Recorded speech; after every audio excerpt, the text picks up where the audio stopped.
Alright, this is our lecture number 5 in business statistics class, and hopefully this is going to be a quick review for everybody, because the material that we're going to discuss in this lecture should be covered in fair amount of details in Math 125 class. But before we go into the lecture, I want to point out that I have uploaded the materials from the previous lecture to the Scholar. So if you go to Scholar, then in the lecture notes, while I'm posting here the PowerPoint slides, and after we finish each chapter, you can see that I'm posting the R script. So all the code that we do for this chapter, I'm saving as a .r script and posting right after the chapter. So here we discussed variables, we discussed scalars, vectors, and what they call data frames. So all the code is posted right here. Then in graphical descriptive techniques, we discussed two most popular graphs, charts that are used with categorical data, that would be bar chart, and with numerical data, that would be histogram. So all the steps are posted right here, and today in this lecture we're going to discuss numerical descriptive techniques. So after we're done with this chapter, I'm going to post the code right below this PowerPoint set. Okay, so without further ado, let's go ahead and get started with numerical descriptive techniques. So in the previous lecture, actually two of them I believe, we discussed how can we take the data from the CSV file, comma separated value file, and put a picture on the data, bar charts and histograms. But oftentimes, and I believe I mentioned that before in previous lectures, what statistics is really all about, well, not all of the statistics, but at least descriptive portion of statistics, it's about taking the big data set and characterizing oftentimes large number of data points with just a handful of numerical values about them. So that's what this lecture is going to be about. Disclaimer right off the bat, everything that we will discuss in this chapter, well, almost everything with the exception of the median, everything else is applicable only to numerical data or continuous data. Because a couple of lectures ago we talked about the fact that there are three major data types in statistics. That's numerical and categorical. The other one is being split between ordinal and nominal data, and among the three, numerical, ordinal, and nominal, numerical data is the most privileged. That means that you can perform all kinds of statistical calculations with numerical data, and compared to numerical, the other two, ordinal and nominal, are kind of poor relatives in a sense, right? Because the vast majority of what you can do numerically with numerical data doesn't apply to ordinal or nominal data. The only thing that makes ordinal kind of similar to numerical is that we can calculate the median, observation in the middle. We're going to touch on that as we go through this lecture. So let's get started. In this lecture, we're going to discuss three different things.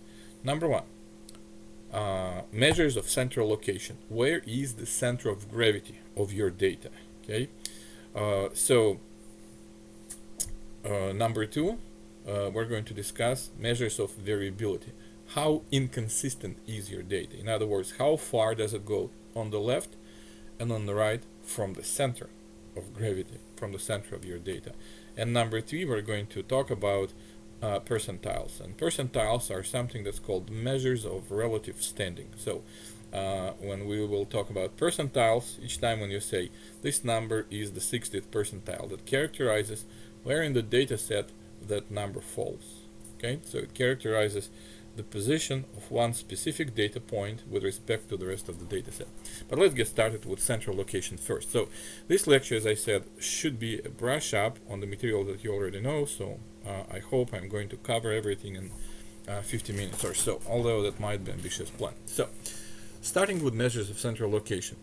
The most popular, probably by far, measure of central place in the data set, and that's numerical data set, is something that's called average, oftentimes called mean, or sometimes it's called arithmetic mean. So these are just different names for the same thing essentially. How to compute that? Well, everybody knows this formula, probably from high school. You have to add, or maybe from middle school, add together all the observations, all the numbers in your data set, and divide by how many number of observations you have, sample size in other words. Now, speaking about samples versus populations, we actually had this discussion before, but a couple of lectures ago I told you that statistics is all about studies of the population, right? So ideally we should have access to the entire data about certain subject matter, like every single car in the United States, or every single person living in certain city or working in certain organization. Well, problem with populations, as much as we want to have data for the entire population, oftentimes it's too large. So therefore, it's too time consuming or too expensive, or maybe even just plain impossible to get the population data. There is no way how you can get that. Like, for example, salaries, right? How can you get data about salaries for every person? Well, you have to ask them, right? What if some people will refuse? That's possible. So therefore, even though you want to get all this data, you just simply cannot. Okay. So therefore, statistics studies populations, but because we can get the access to the entire population, we have to settle for much smaller part of the population called sample. So formula is the same. Here's the formula, right? Add together all the numbers in your data set, divide by how many of them you have. That's your mean.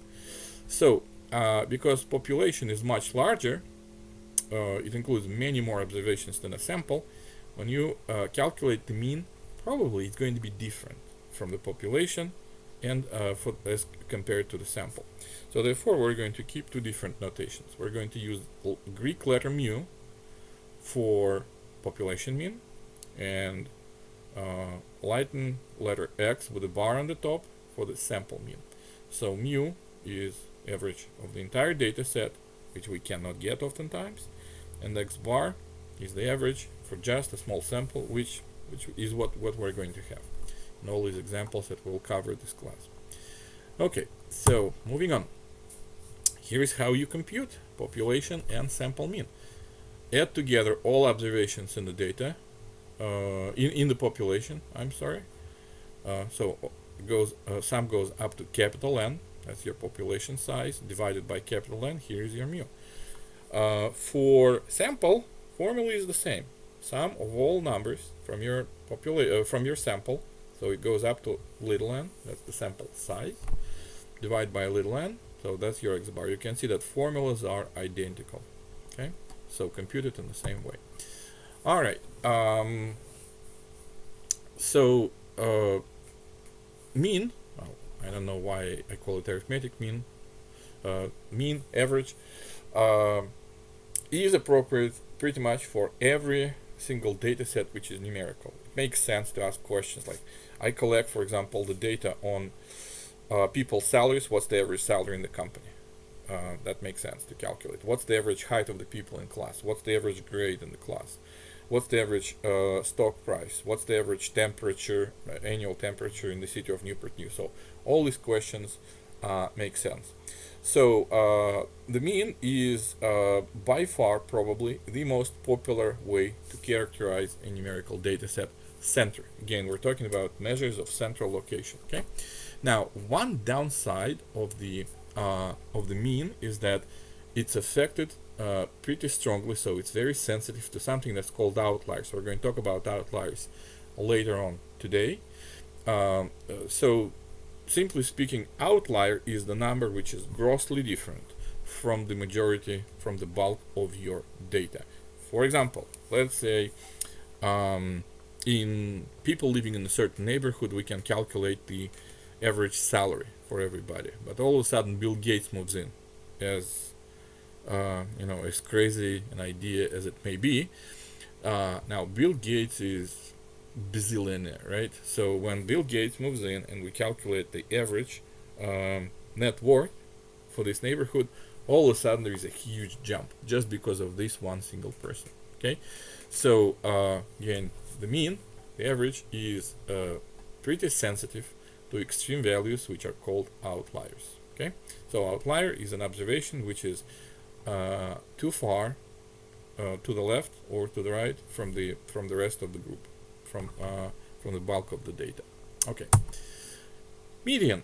That's another way to characterize the central location, and that is probably the second most popular way that statistics is looking for. Okay, so each time when you want to say where is the center of my data, that's our second choice, second go-to measure, median.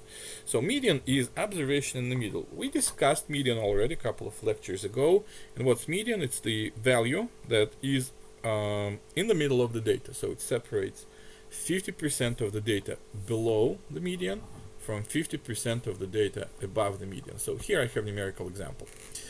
So I have 9 different values, right? And they're all scrambled. So how do you find the median? And 9 is an odd number, so that's why I like this example. First of all, these are numbers that represent I don't know what, but I don't care really. When I'm looking for the median, all I have to do is order them from smallest to highest. So 0, here's another 0, then I have a 5, 7, 8, 9, then I have 12 and 14, and the highest is 22. So I'm gonna have to arrange them in the order from smallest to largest. And the observation in the middle, there are 9 positions here in the list, right? So observation in the middle is going to be in the position number 5.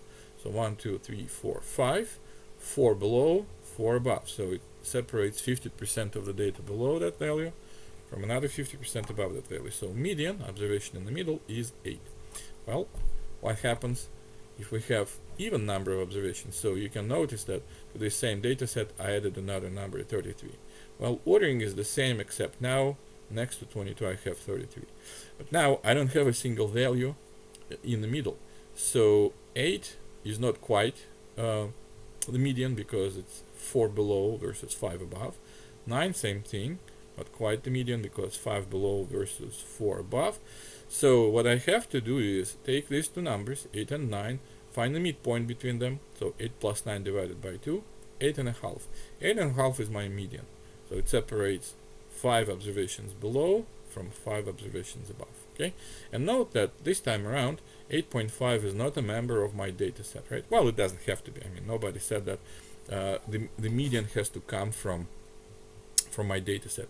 If I compute the mean for this data set, it's probably not going to be one of these numbers either. So and just like for the mean, the median for the sample and median for the population are computed in exactly same way. So you just basically order the numbers from lowest to highest and find the observation in the middle. Now, if you remember, just a couple of minutes ago, we talked about the fact that mean is fairly sensitive to outliers. Well, guess what? Median is not quite as sensitive to outliers. Here is the pretty much good illustration for that. Suppose this is my data set, right? Suppose I add a number which is clearly an outlier, so something outrageous. Okay, let's say, for example, a new number that I'm going to add is 10 million, clearly an outlier, right? So it's going to come after 33, right? So now instead of 10 I have 11 observations, and my median is going to be observation number 6, right? Because there are 5 below and 5 above. Well, guess what? Observation number 6 is 1, 2, 3, 4, 5, 6 is going to be 9. So my median, the result of adding 10 million, an obvious outlier, is going to be my median will move from 8.5 to 9, right? So median, as you can see, is not that sensitive to outliers. And that's why actually oftentimes statisticians also prefer to report median along with the mean, because median, like I said, is not that sensitive as the mean to the outlier. So when we compare mean and the median, the one that's more sensitive to the outliers is going to be the mean, and median is not affected that severely. Of course, it moves each time when you add a new value, but it's not as drastic compared to the mean. Okay, now let's talk about mode. Mode is probably the least preferred way to characterize the position of the center of your data. It's very simply observation that occurs most frequently. Okay, so it could be that the data set has no mode. Let's go back. So here in this data set, let's take a look at this one. My obvious mode was 0, right? Because the count for each other number was just 1. But 0, I have 2 of them, 2 zeros. Okay? But if you imagine that I didn't have this second 0, so it would be just 0, 5, 7, 8, etc., etc., and each and every number in my data set would be encountered only once, right? So therefore, there is no mode. Okay. Plus, another downside of 0 is this. Just a quick reminder, right? We're talking about central location of the data. Makes sense to calculate the mean and claim to be that to be a center. Makes sense to calculate mode 8.5, for example, in this case, right here, and claim that this is the center. But 0 is extreme value. This is the smallest value. How that can be the center, the most typical representation of my data? It cannot, right? It doesn't make much sense. Okay, so therefore mode is the least favorable way for statisticians to characterize the data set. Okay, and oftentimes when we don't have a mode, which can happen, right, it makes sense to speak in terms of model class. So I believe we discussed that when we talked about telephone bills in the previous couple of lectures, right? The previous lecture. So when I plot the histogram, the tallest class, the tallest bar, will represent a model class. So it's not going to be a single value; it's going to be a single bin, right? Single group of values. Okay, model class of the histogram. Okay. So and that's exactly what we discussed, right? So you have big data set. Data ranges from 0 to, well, here, I don't know, what's the highest value? Probably 33, right? Every single value is encountered only once, but 0 twice. So 0 is your typical central location, but how can it be? Because it's the lowest value in the data set. So therefore, it kind of sucks from that standpoint to use mode as your characteristic of where is the center of gravity is located. Now let's discuss relationship between mode, median, and mean. If the distribution is symmetric, right, we discussed in the previous section, in the previous lecture, that distributions can be symmetrical and asymmetrical, such as right skewed, left skewed, or multimodal, right, bimodal, trimodal, etc. So if you have a perfectly symmetric distribution of data, then your mode, mean, and median are going to have the same value. So for example, if you have bell-shaped distribution, perfectly symmetrical bell-shaped distribution, then your mode, median, and the mean are going to be exactly in the middle of the distribution. Well, when the distribution becomes skewed, so this one is skewed to the right, right? It's right or positively skewed distribution. Again, remember the rule of thumb is the skewness of the distribution is in which direction of the horizontal axis the long tail propagates. So if it goes to the right or to the positive direction, then the skew is positive for right skew, okay, and otherwise it's going to be negative for left skew. So this one is right skew. So the mode comes the first because that's where the peak happens. The next one is median, and the next one is mean. So therefore, when your distribution is not symmetrical, then mode, median, and the mean start to separate from each other. So if the distribution is symmetrical, it's the same value, but once you introduce skew, the more severe the skew is, the longer your tail, the more is the separation between the mode, median, and the mean. Okay? All right. So again, when it comes to the informal ranking of how popular different measures of central location is, the number one choice is usually the mean. Mean is normally the first selection. And that's what we're going to be testing. So later on during this semester, we're going to perform a bunch of hypothesis testing. The majority of them, what we're going to do, will be about testing the population mean, mu. But if the data starts to show skew, so asymmetry, then median can be actually a better measure, and it's oftentimes reported alongside with the mean as well. And mode, like I said, is very rarely used because it can be a little bit misleading, right? You have 2 zeros, so 0 is your mode, but that's the smallest value in the data set, so how can it be the central location? Okay. Now, let's compare kind of numerical data, ordinal data, and nominal data. So all these calculations that we have discussed make sense for numerical data. Okay, when it goes to the nominal and ordinal data, when it comes to the ordinal data, we lose the mean. Okay, so mean doesn't make sense anymore because it requires averaging out numerical values. And as we talked about that 2 classes ago, numerical values that we assign to different categories are random. They're arbitrary. They're our choice. Okay, they're subjective. They're not objectively measured.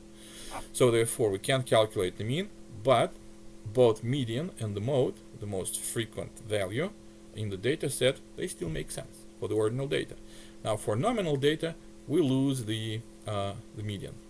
Okay, because median requires you to be able to order values, and in nominal data there is no natural order between the classes or categories. So therefore, you can do the ordering. If you can do the ordering, you can calculate the median. And by the same argument as for ordinal data, for nominal data, you cannot calculate the mean as well, because numerical values that we assign to different classes are random. They're your choice.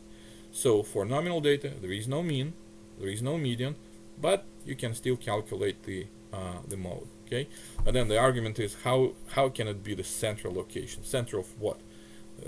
It's not like you can jumble around your categories. There is no order between them, right? So the whole idea of central location for nominal data is very obscure and probably even non-existent. Okay, so nominal data has no mean, no median, only mode. Okay, so I hope that was not new information for you, because that should be covered in Math 125. All right, now let's turn our attention to the second big category of numerical measures about the data set, and they're called measures of variability. Now, variability is inconsistency in the data. If, for example, I collect the data about let's say car MPGs, okay, and I take the first car. Their MPG is 25 miles per gallon. Second car, 25. Third car, 25. I take a lot of cars, and all of them have average miles per gallon measured 25. There is no variability, right? Data is very consistent. Now, if data start to jump all over the place, one car has 25, another has 19, another one hybrid vehicle has, for example, I don't know, 34 miles per gallon, 45 miles per gallon, that's when I have inconsistency, and therefore variability is getting higher. Okay, so measures of central location give you the center of the data. Measures of variability tell you how far away from the center are the rest of the data points. How far do they spread to the left and to the right? Okay, so let's discuss what are the champions here in the area of the variability.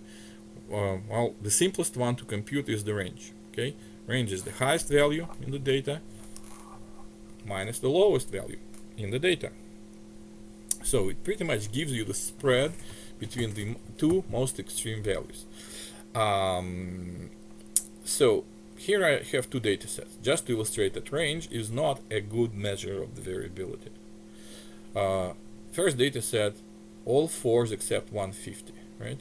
So that's very different from the rest of the data set, which means that 50 is probably an outlier. But nevertheless, the range is highest 50 minus the lowest 4, that would be 46, right? Second data set, you can see it's fairly evenly distributed between 4 and 50, right? You have 8, 15, 24, 39, and then 50. So this time around, 50 is not an outlier, but the range is the same. 46 minus 50 minus 4 gives you 46. Two very different data sets, right? One is concentrated around 4, another is fairly evenly distributed between the extremes, but the range is the same. So therefore, the downside of this measure, the range, is that it takes into consideration all the extreme values and ignores everything else. So these values, 8, 15, 24, 39, they just don't matter. They're not part of any calculation. So therefore range, it's kind of weak and very rarely used as a measure, as an objective measure of the variability. So how can we include all the observations in the calculation of how different are the numbers in my data set? So the advantage of the range, sorry, skip that slide, right? I was about to skip. Major advantage is it's extremely easy to compute. The major shortcoming is that it takes only extreme values and ignores everything else. So how do we include all the measures, all the values in the data set? Well, we calculate something that's called variance. So what's the variance? Well, first of all, let me point out that again, we want to find things about population, right? We want to calculate the mean, the variance, the range for the population. The downside is that we don't have the data of the population, oftentimes. Impractical, expensive, plain impossible to get, too time-consuming, all these different reasons. But if we could get our hands on the data, on all of the data for the population, then anything that we compute for the population we would call sigma squared. That would be variance. And as we discussed, in practical cases we settle for smaller part of the population, and that would be sample. So similarly computed variance for the sample, we have to use a different letter, because these are going to be very likely very different numbers. Variance in the population and variance in the sample. So therefore we're using the notation s squared as compared to sigma squared. Sigma for the population, s for the sample. Alright, so here are the formulas. You can see that they're very similar, right? We measure how far away each and every point is from the mean, and then some of the differences will be positive, some of them will be negative. To make them all positive, we have to, well, one way to do it is square that, and we add them together. So sum of squared differences divided by population size, that's your population variance. Very similar formula, except now instead of mu, we have to use x bar, right? Remember, the average that we compute from the sample is not going to be the same as mu. So we have a special notation for that, x bar. So difference is how far away each data point in the sample away from the mean of the sample squared, add them together, but this time around it's divided by n minus 1, so that's the minor difference. Okay, so that's kind of on the technical level how variances are computed. Okay, yeah, to emphasize that here we divide it by the population size, and here we divide by n minus 1 sample size, right? Okay, much more popular measure of variability is something that's called standard deviation. Standard deviation is very simply square root from the variance. That's why the variance was, the notation was sigma squared. It's a little weird, right? Can we just call it big sigma or something like that? No. Statisticians agreed to call it sigma squared because later, after they compute the variance, they take square root, and from sigma squared they go down to sigma, and that's standard deviation. So what is the meaning of the standard deviation? Well, here is the empirical rule. If you have a bell-shaped distribution, so if you plot the histogram and it looks very much like normal distribution, we didn't discuss normal yet, we will. So it's if your distribution is bell-shaped, so there is a single mode in the middle, and then as you go on the right and on the left, the distribution goes very quickly to 0. Then if you go from the mean plus or minus 1 standard deviation, let me illustrate that right here, okay? So here's your bell-shaped histogram. This is your mean, which is the same as mode and median, obviously, for the symmetrical bell-shaped distribution. So if you go from the mean 1 standard deviation to the right and to the left, then about 68% of all the data will be included in these boundaries. And then we increase that range. We say now let's go from minus 2 standard deviation to plus 2 standard deviations away from the mean. Obviously you include more of your distribution, so the percentage is 95. When you go from minus 2 to plus 2 standard deviations, you include about 95% of all the values in your data set. And if you go from -3 to +3, that's almost everything. That's 99%. So these are standard values that you need to memorize. Plus or minus 1 sigma gives you 68%. Plus or minus 2 sigma about 95, and plus or minus 3 sigma, that gives you 99%. Something that you have to remember. All right.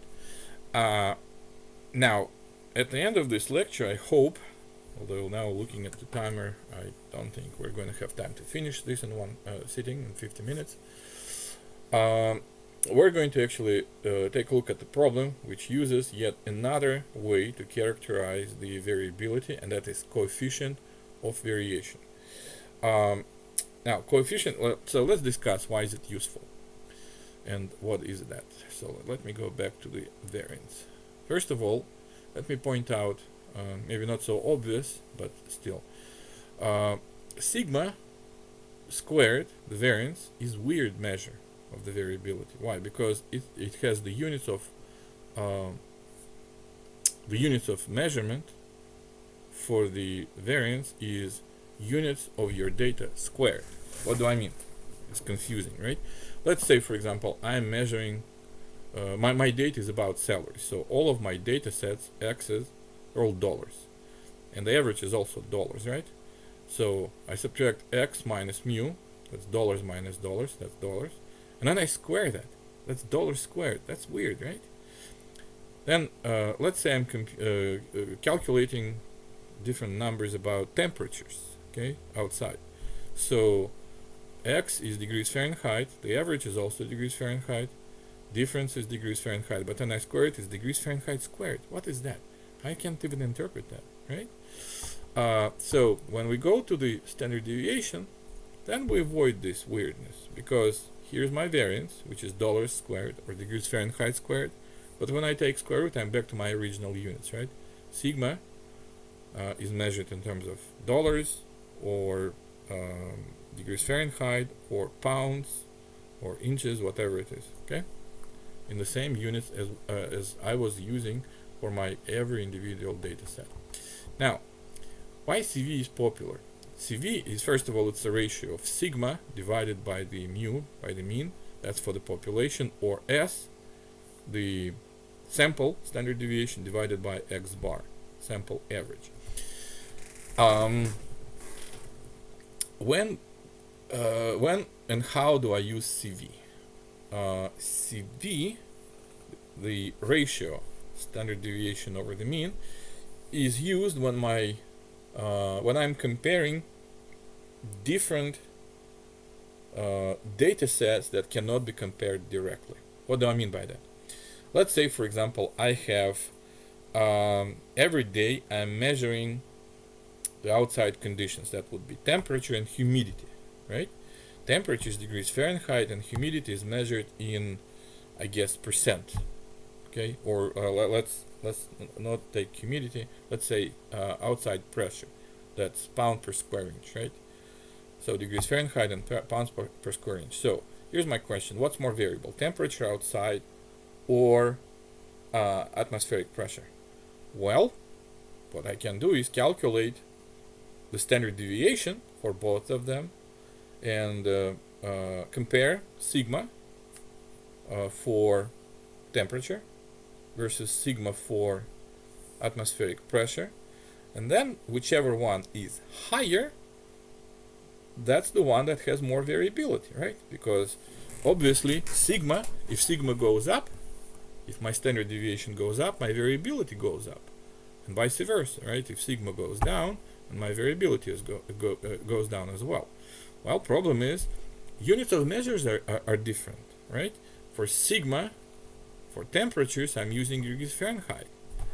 For sigma, for atmospheric pressure, I'm using pounds per square inch. How can I compare two numbers? One of them, let's say, for temperature, my standard deviation is 7.5 degrees Fahrenheit. And for the atmospheric pressure, it's 11.6 pounds per square inch.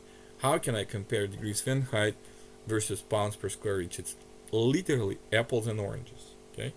So I can't just forget about the units of measure and compare the numbers. So in order to avoid that weird, awkward situation, that's when we use coefficient of variation. You see, when I divide the standard deviation by the average, units cancel out. Because if my what I'm analyzing is dollars, for example, people's salaries, the standard deviation is measured in dollars, and the average is measured in dollars. And dollars divided by dollars give me just a number that has no units, right? Units canceled out. So therefore, when I'm comparing things that are non-directly comparable, because the units are very different, that's when I use the CV. Okay. And again, like I said, we're going to take a look at an example when we have precisely that. Okay, when we're measuring how much the packages transported by the package carrier weight versus how much space they occupy, the volume. Okay, you can compare pounds versus cubic inches, apples and oranges, literally. That's when we use CV. Okay, so coefficient of variation is another measure of the variability. And again, same rule applies.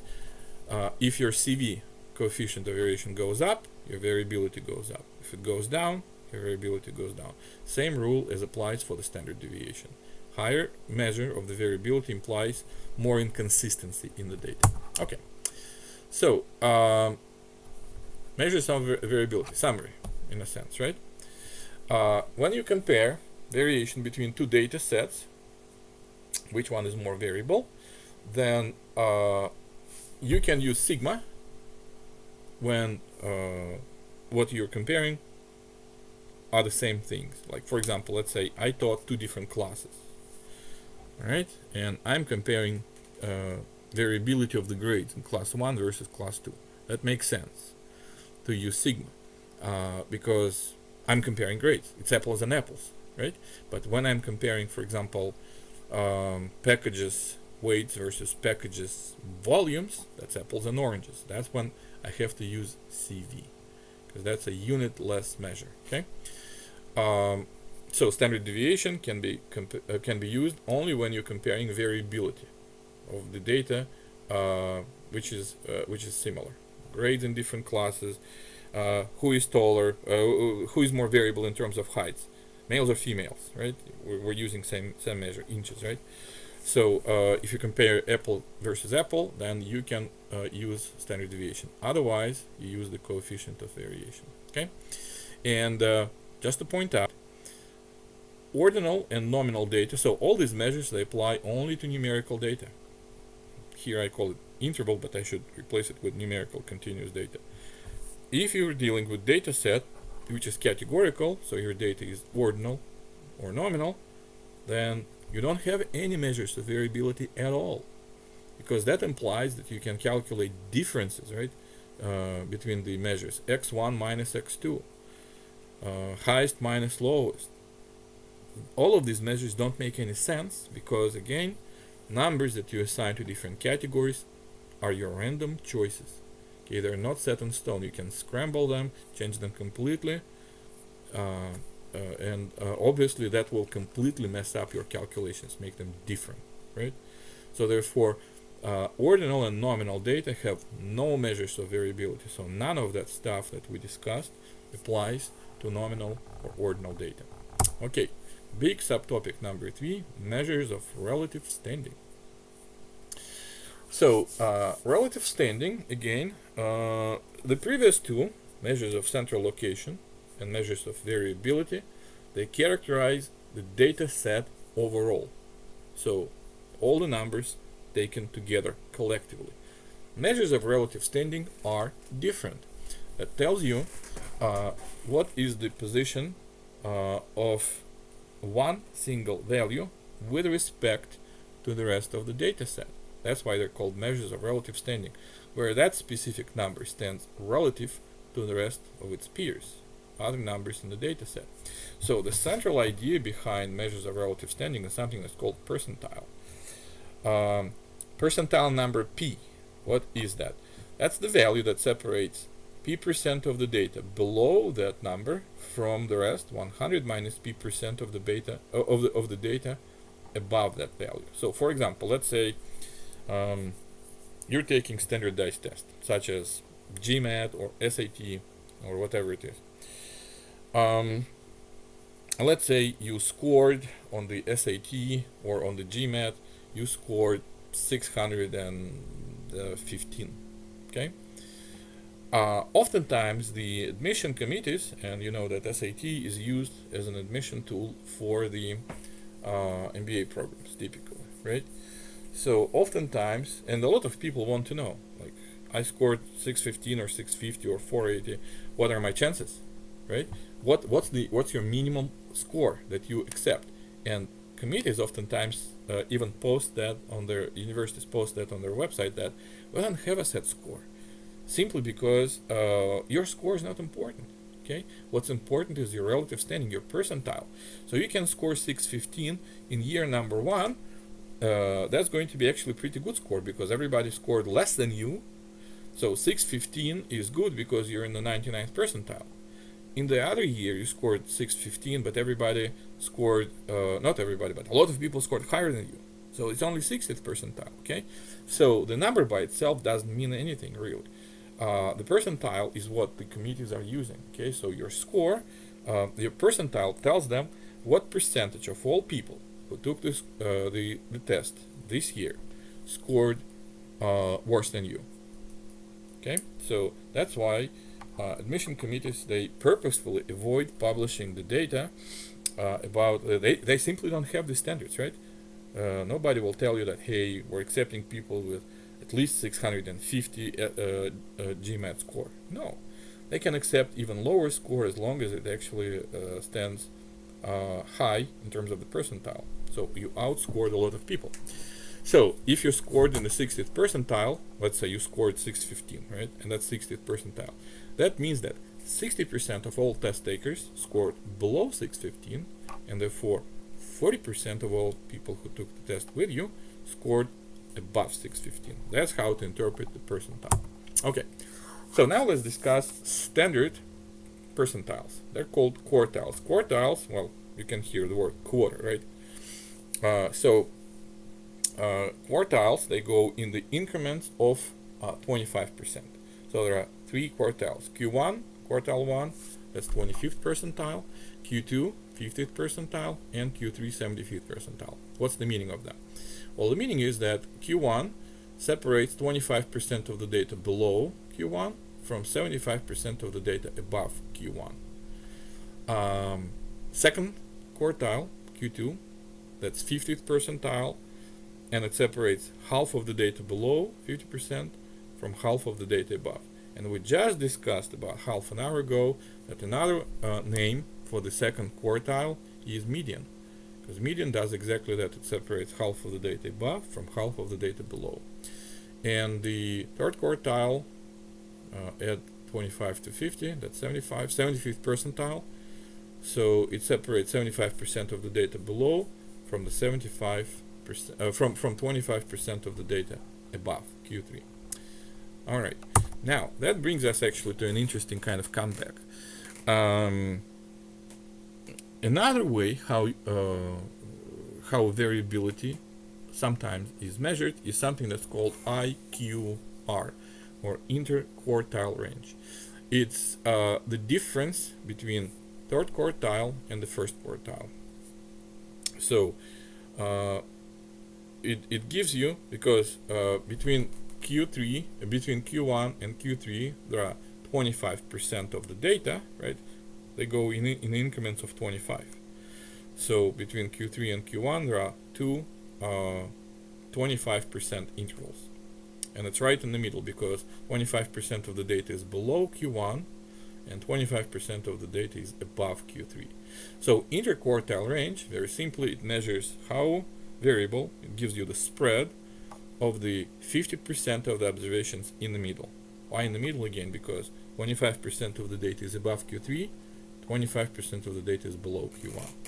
So between Q1 and Q3 you have 50%, and it's right in the middle. So that's another way to measure the variability of the data.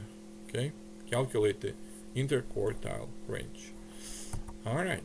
So this is just a screenshot that I took some years ago from the SNU website. I believe this part is gone pretty much right now. So if you click on this link, you will not see that, but that's what I found on CNU website, okay, talking about admission.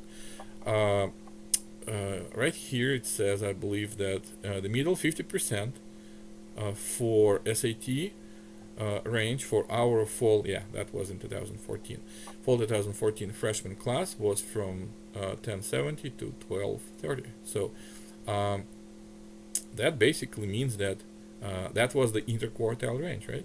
That was Q1 1070 and that was Q3 1230 back then in 2014. I'm sure now numbers are different, but that's basically practical use. That's an example of the practical use of interquartile range and quartiles in general in the world of admission to the university, right there. Okay, so Q1 and Q3. All right, so now let's discuss another useful measure, and after that, actually, we're going to, after this discussion, so it took us actually the entire class period, which sucks, but anyhow, after this discussion, we're going to jump straight into the calculation. So we're going to give it a practical spin. All things that we discussed, we're going to do them actually using R in our studio with a real data set. So box plot. Box plot is another way to represent numerical data set. And remember how we started about 45 minutes ago? I told you that all things, well, not all, but the majority of things that we're going to discuss in this lecture, they are relevant only to numerical data set. Some of them are also relevant for ordinal data, such as, for example, median can be computed, right? Mode can be computed also for median data and for the nominal data. But aside from these two exceptions, everything that we discussed, all measures of variability, the range, the variance, the coefficient of variation, the standard deviation, the interquartile range, all of these things apply only to numerical data. That's it. So together with histogram that we discussed in the last lecture, another way how we can look at the distribution of the numerical data set is the standard plot, which is called box plot, or sometimes it's also called box and whiskers plot. So here is how the plot is done. Okay, first of all, we have to align all the observations in our data set from smallest to highest right here. Okay, then we're going to have to find three numbers: Q1, which is right here, first quartile, and Q2, which is right here, median. Remember, another name for the second quartile is median, and Q3, third quartile. And we're going to draw a box around these three numbers. And then after that, we're going to start drawing the line, which is called whisker. And statisticians, this is more like an agreement, gentleman's agreement, okay? Statisticians decided that the whisker can be no longer than 1.5 times the interquartile range. An interquartile range, as we discussed just now, recently, is between Q1 and Q3, right? This is the middle 50% of the data, because between Q1 and Q2 there are 25%, then Q2 and Q3 there are also 25%. That's your 50% in the middle, and the reason why it's middle is data above is 25% of it, and data below is below Q1 is 25% of all the observations. Okay, so statisticians at some point agreed that the whisker can be no longer than 1.5 times the interquartile range. So here's the idea: if I start drawing the whisker, let's say to the left, if I hit my minimum point and the whisker is still shorter than the maximum length, this is where I terminate it. That's where everything stops. But if I start drawing the whisker, let's say here to the right, and I still didn't reach the highest point, as soon as I hit the maximum allowable length, 1.5 times the interquartile range, this is where the whisker stops, and the numbers that I could reach with the maximum length of the whisker were declared outliers. So this is the formal way how statisticians define outliers. Outliers are the numbers that are too far away from my Q1 and Q3. How far? Further than 1.5 times the interquartile range. Simple as that. Okay, so these numbers are formally considered to be too far away, and they're weird. They just don't look like the rest of the group. Okay, So they are declared to be outliers. Okay, so this is formal way how we define outliers. Now, right now we're standing right at the 50-minute point, so therefore I'm going to stop this lecture right here. And the next one, lecture number 6, I believe, is when we're going to give it a practical spin. So I'm going to show you how we can calculate all these measures using R and RStudio.